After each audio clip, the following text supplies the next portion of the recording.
Hey everyone, we are glad that you are here with us again for another one of our Thursday sessions. I am here, obviously, by myself today, and that is because I wanted to dive a little bit deeper into some of the practical content rather than having a dialogue or an interview format that we've had throughout some of this series. Uh, we want to get a little bit more into the details and some of the ways that we can really put into action some of the stuff that Scott talked about this week.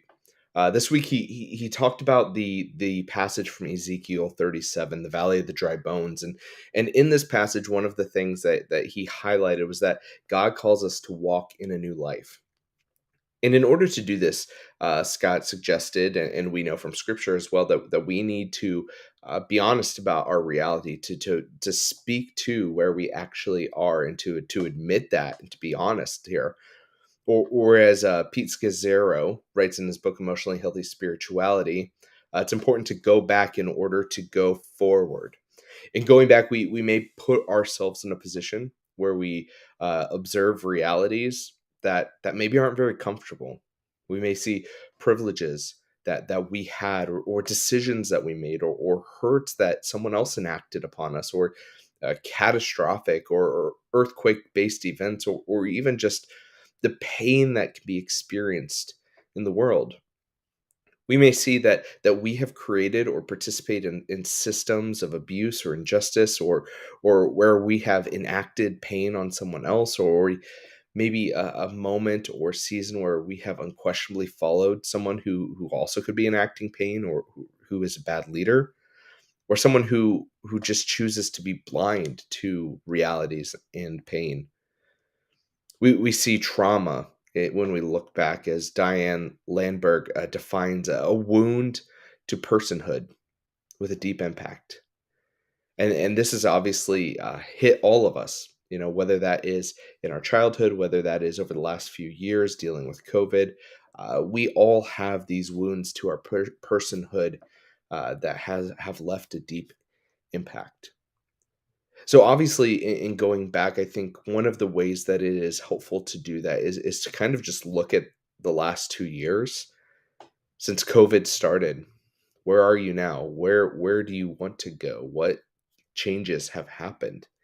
We know in the earth, across the U.S., across the globe, we've seen different things, such as George Floyd happening. We've seen the insurrection on January 6th. We've seen the war happening in Ukraine. We've experienced a lot of things globally, but not just globally. We've experienced them in our own lives. Many of us have given up the opportunity to see family. Many of us have given up the opportunity to see friends, or to go on trips, or to celebrate a wedding, or a birthday, or a birth of a new child.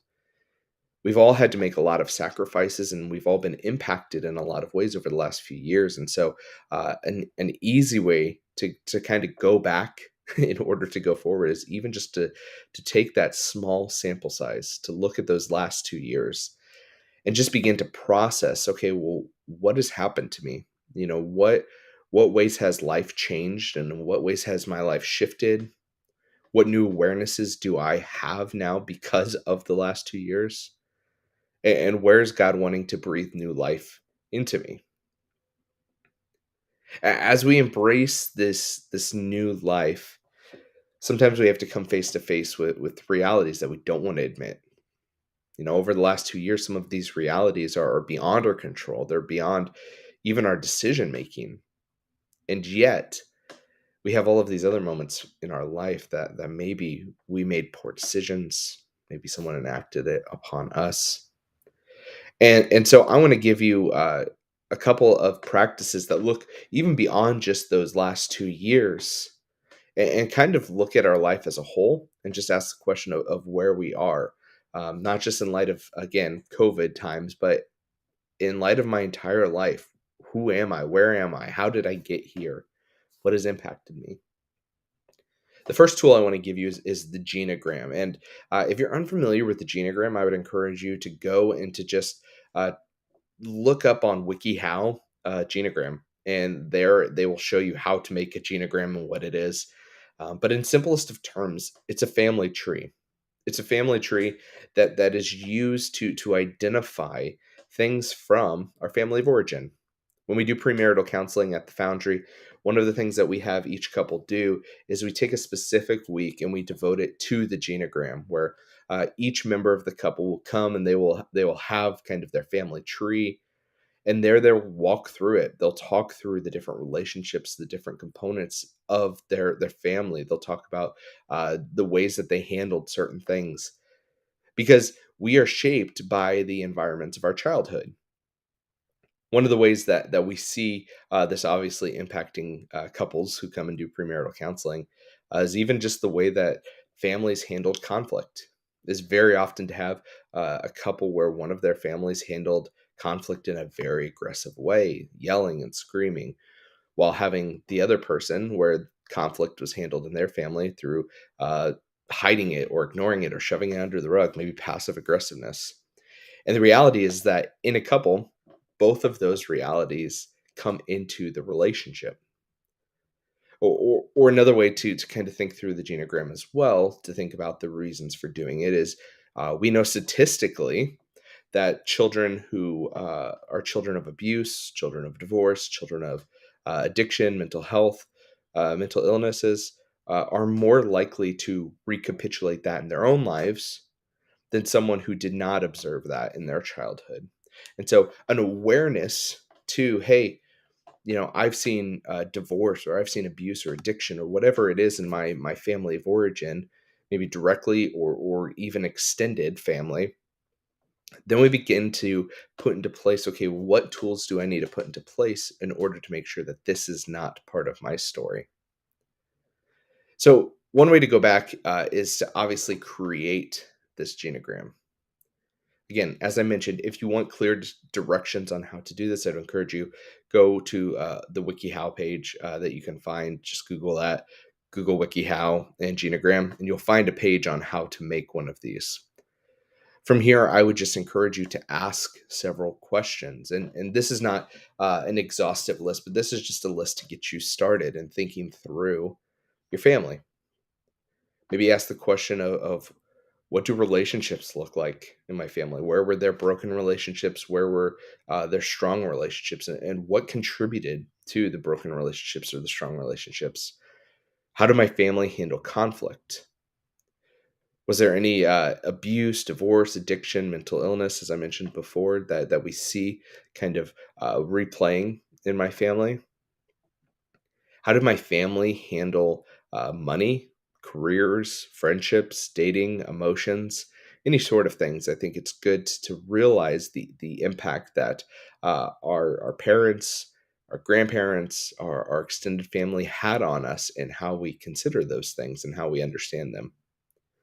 What messages did I receive as a child? Maybe about who I am or my identity or who I should be or what career path I should go down.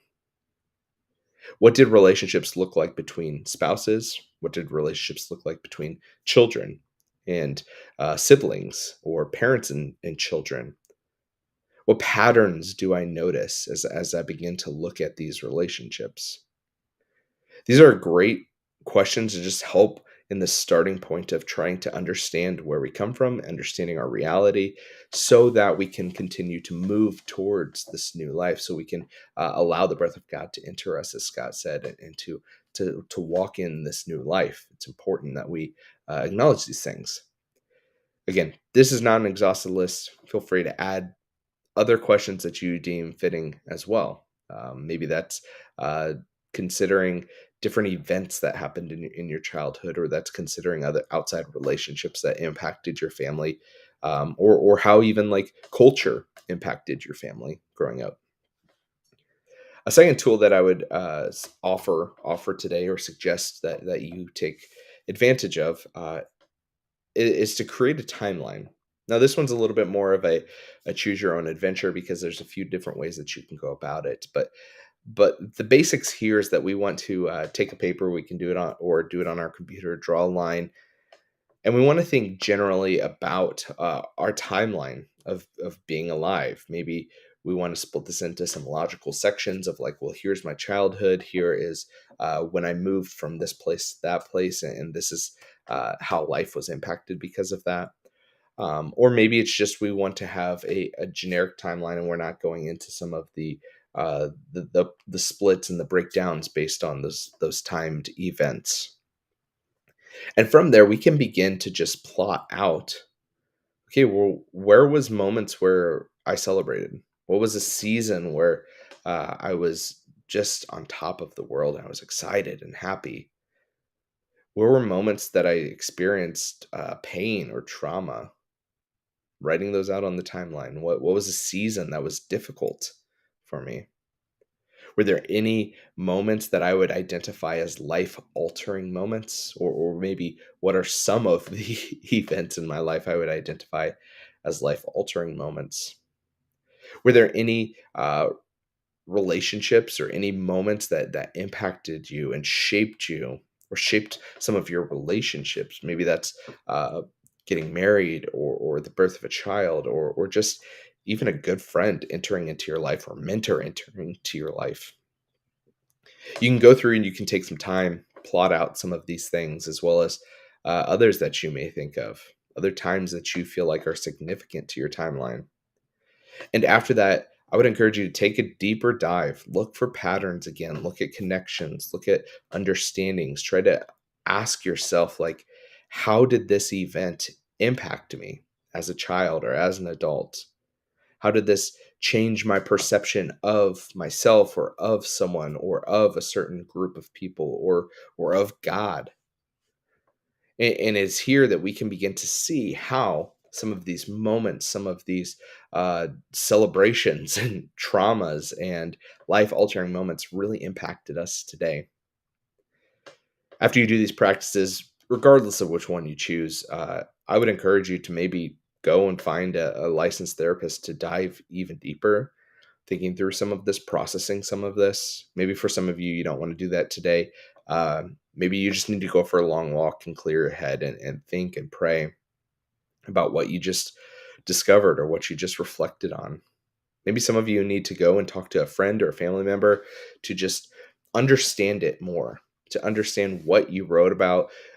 Sometimes it's even helpful to say, like, hey, this was the reality in my family. Can you tell me a little bit about the reality in your family when it comes to this thing? And it's through that that we can begin to see, like, okay, well, was what I experienced normal? Was what I experienced abnormal? Is this something that I want to have, or uh, do I want to model my life after someone else's relationship? Um, Another way that we can process it as well is even just individually journaling, taking some time to break down some of those thoughts and those feelings, and to express them just with some paper and pen, and to dive deeper there as well. This can help us not even feel the pressure of communicating some of those things and those dark moments, possibly, or um, those dark feelings even to someone else. But instead, we can take some time and we can just write them down, and we can identify them, and put them out there. Say, this is how I feel now that I've done this process. This is obviously not an exhaustive list. It's a relatively short video that we're creating today, uh, where we are just giving you a couple different tools that I hope are helpful in order for you to put into practice some of this understanding of just like where we're at in our reality. Next week, we're going to be back with another conversation as we conclude our Thursday sessions connected to the book of Ezekiel, and this series, Despair and Hope. We hope to see you then. We hope to see you this Sunday, and then we hope to see you as well on Easter, where we will have our two services at 9:30 and 11.